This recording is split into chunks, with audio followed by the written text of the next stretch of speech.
On est rentré dans une salle pour faire l'entretien. C'est le début du calvaire, c'est le début. On a bien entendu là? Et attends, c'est pas ça. Tu l'as inventé toi aussi? Non, non. J'invente un nom. Awa? Ou je sais pas, mais pourquoi tu t'appelles pas Awa en fait? C'est ça, ça va revenir au Fatou. débat. Non, Fatou, c'est mieux. Et quand je lui ai dit oui, je vis en famille, mais vous êtes tous venus? C'est-à-dire, vous êtes tous là? Vous êtes tous venus? Avec mes vrais cheveux, je me suis fait une petite coiffure et tout avec mes vrais. Elle m'a vue, tu sais ce qu'elle m'a dit? Ah maman, c'est quoi cette coiffure? Ah non, j'aime pas, c'est moche, comme ça, devant tout le monde. Ouais. Oh là.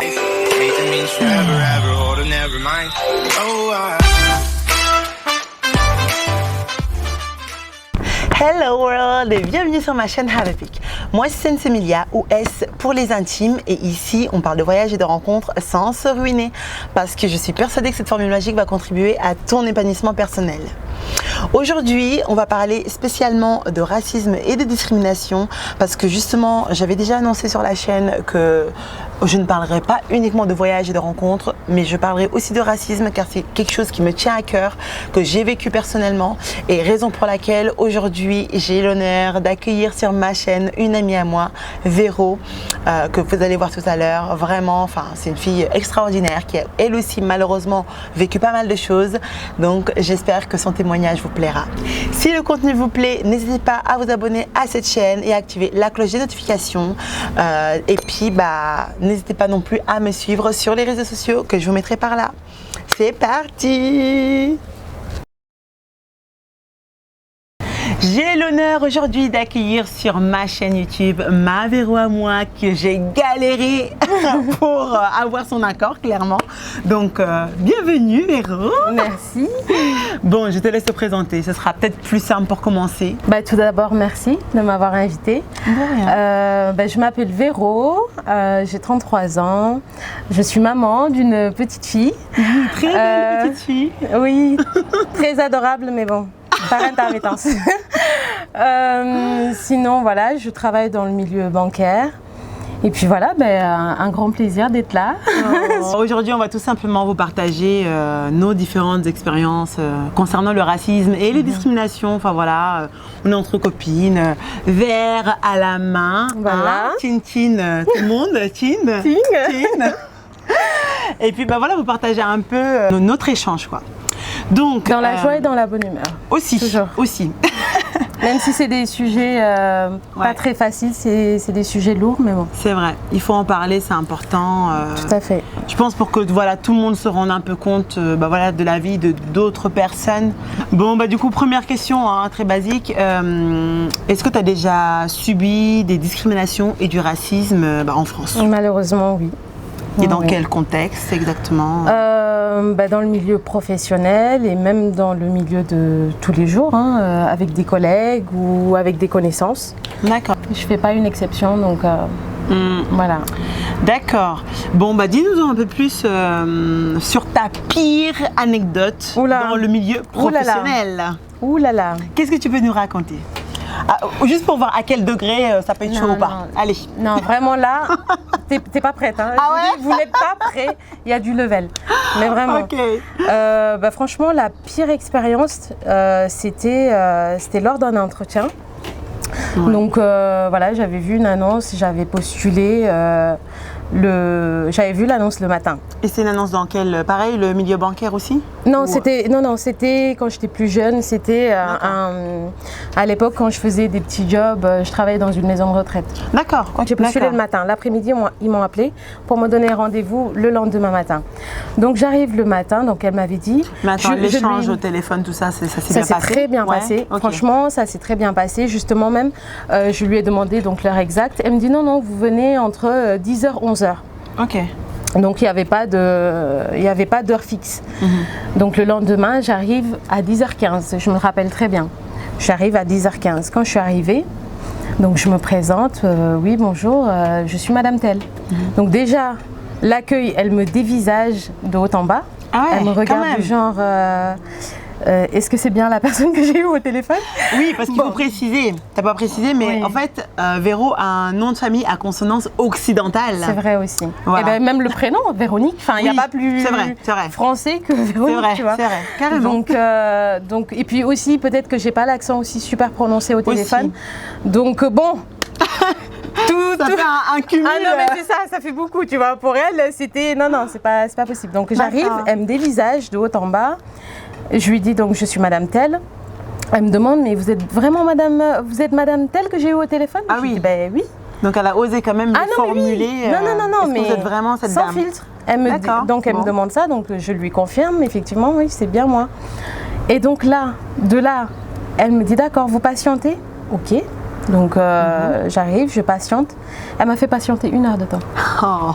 1 heure de temps, j'ai patienté. Pendant ces 1 heure, en fait, je me suis demandé. C'est énorme, quand même. Alors juste avant ça, elle s'est permise quand même de me dire ah mais c'était 10 heures le rendez-vous. Je lui ai dit non, vous m'aviez pas donné une heure fixe, vous m'aviez dit entre 10h et 11h. Elle me dit ah non, elle était sûre d'elle. Non, je vous ai bien dit 10h. Moi j'avais parce que quand elle m'a appelé, elle m'avait pas eu une première fois, donc elle m'avait proposé ce créneau. Quand je l'ai rappelé, elle m'a confirmé ce créneau-là. Donc c'était bien un créneau d'horaire et pas une heure fixe. Donc de là, j'ai même pas voulu insister, j'ai dit donc autant pour moi, je patiente, il n'y a pas de souci. Elle est partie, donc elle est montée. Elle m'a fait patienter 1 heure de temps. Mais c'est énorme quand même. Enfin, 1 heure de temps. Moi, donc là, perso, ça m'est jamais arrivé. Non, mais là, c'est clairement du grand foutage de gueule en fait. C'est un manque de considération, mais total en fait. Et du coup, qu'est-ce qui s'est passé? Qu'est-ce qu'elle t'a dit? Et du coup, moi, à un moment donné, j'ai failli me lever et aller demander après elle en fait. Parce que aussi, elle a besoin de moi comme moi j'ai besoin d'elle, ou vice-versa. Donc à un moment donné, je me lève pour aller à sa rencontre, voir, voilà, est-ce qu'il y a un problème ou, Donc au moment où je me suis levée pour aller voir ce qui se passait, elle est arrivée. Donc de là... Ah mais t'as quand même été patiente, 1 heure de temps. J'ai été patiente pendant 1 heure. Dites-nous dans les commentaires si on vous fait attendre 1 heure, est-ce que vous serez resté 1 heure à attendre gentiment? Parce que 1 heure quand même, il faut le faire. Moi je suis pas sûre que je l'aurais fait. Bon. Mais tu vois, parce que aussi il y avait le fait que comme elle m'a fait déjà la réflexion, genre c'était 10h et pas 10h15, j'ai pas voulu me la ramener. Voilà, j'ai pas voulu me la ramener trop en disant oui, non, mais voilà, tu vois. J'ai pris sur moi, j'ai patienté. Donc au bout d'1 heure, elle est arrivée. Elles étaient 2, donc on est rentré dans une salle pour faire l'entretien. C'est le début du calvaire, c'est le début. Ah non mais, et puis là, c'est-à-dire que j'ai eu aucune question par rapport au poste. Ah oui? Aucune, quand je te dis aucune. Aucun rapport. Mais aucune question. C'était, mais vous vous appelez Véronique? Oui. Oui. Mais vous n'avez pas un prénom africain? Voilà. On a bien entendu là? Et attends, c'est pas ça. Tu l'as inventé toi aussi? Non. J'avais entendu Awa? Ou je sais pas, mais pourquoi tu t'appelles pas Awa en fait? C'est ça va revenir au débat. Non, Fatou c'est mieux. Tu vois, Fatou c'est mieux. Non mais je te jure. Ah oui non, Corinne, non mais non Corinne c'est mieux. En fait, tu vois Véronique, j'ai le prénom, mais même ça va pas, tu vois. C'est dur, c'est dur quand même. Clairement. Et de là, donc, c'était des questions comme ça. Et puis, je lui disais, mais c'est mon vrai nom, en fait. C'est mon vrai prénom. Je m'appelle Véronique. Et de là, elle me dit, mais vous savez, faut être fière de ce que vous êtes. Faut pas... Genre, en fait, elle, dans sa tête, elle pensait que moi, j'avais inventé un prénom pour l'impressionner.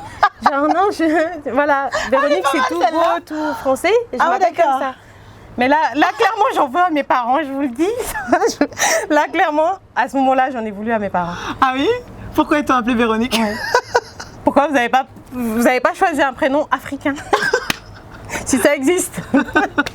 Non mais voilà, j'ai eu des questions comme ça. Non mais là on en rigole. Mais par contre, franchement sur le moment, mais j'étais persécutée, je te dis. Oui. C'était, j'ai jamais vécu ça de ma vie. J'étais tellement perdue et tellement déboussolée. Enfin, j'étais au fond du trou. J'étais là, mais qu'est-ce que j'ai fait en fait? Et c'était quoi? C'était des questions genre, mais vous êtes française? Oui, je suis française. Est-ce que vous êtes arrivée par le bateau? Non. Non, mais ça ressemblait à ça. Un entretien quand même. Enfin, moi, et elle me dit, l'autre, la deuxième personne, enfin, elle réagissait pas trop, tu vois. Je pense qu'elle était un petit peu gênée. Ah oui. Elle disait rien. Mais alors elle s'est donnée, elle s'est vraiment donnée à cœur joie sur moi, quoi. Les questions c'était mais vous êtes française, mais comment ça se fait que vous êtes française, enfin, vous êtes française comment? Je suppose que vous n'êtes pas française, vous n'êtes pas devenue française comme ça avant l'indépendance, donc comment vous êtes française? Bon, no comment. Et après, c'était du genre, mais vous vivez ici, c'est-à-dire vous vivez en famille, vous êtes venu. Non, elle m'a dit, vous vivez en famille. J'ai dit oui, je vis en famille. Mais tu sais, j'étais tellement au bout de ma vie, je savais même pas. En fait, tu n'as même pas le temps de réfléchir, tu encaisses. Non, mais je sais pas si les gens ils s'en rendent compte en fait. Et parce que ça s'est passé quand? C'est il y a pas longtemps. Ah non, c'était il y a 6 ans. C'était il y a 6 ans, ouais. 6 Donc ans c'est tout récent, quoi. Enfin, on parle pas d'un truc d'il y a 10 ans, 20 ans. C'était des questions comme ça. Et quand je lui ai dit oui, je vis en famille, mais vous êtes tous venus? C'est-à-dire, vous êtes tous là? Vous êtes tous venus?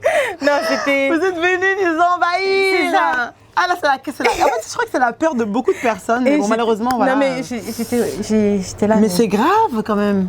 Autant de détails, parce que bon, c'est rare quand même dans les entretiens qu'il y ait des choses Mais ça, quand je privées. racontais même à des personnes, on ne me croyait pas. Mais en oui, fait. bah oui, ça fait sourire. Enfin, même moi, on me disait non, c'est pas possible, ça peut. Non, c'est tellement c'est.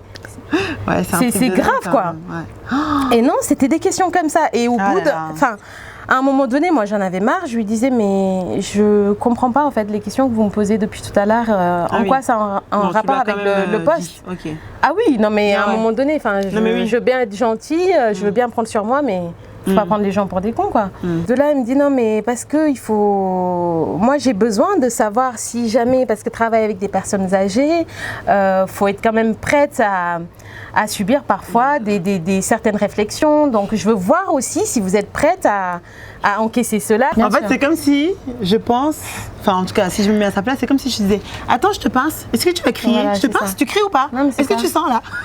Non mais c'est clairement ça. C'est grave quand même, enfin bon.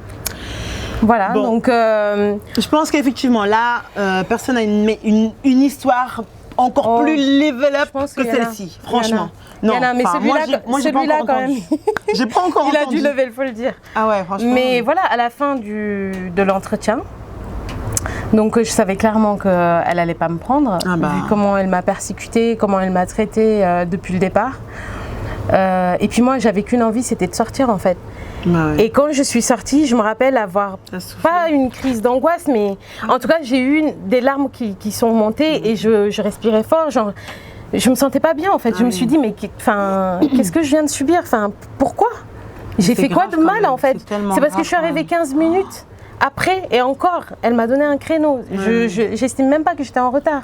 Et même si c'était ça, est-ce que j'ai mérité ce que j'ai subi là? Pour le coup, c'était injustifié. Ah non, mais c'était terrible en fait.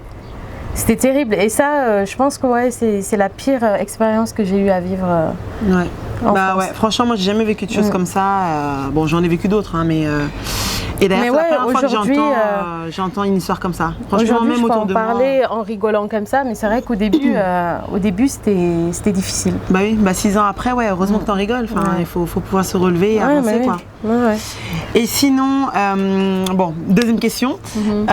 Quelle est ta pire expérience de discrimination, de racisme, mais du quotidien, enfin un truc de tous les jours, quoi? Alors là, franchement, déjà ça, il n'y avait pas pire. Non, mais déjà là, il n'y avait pas pire.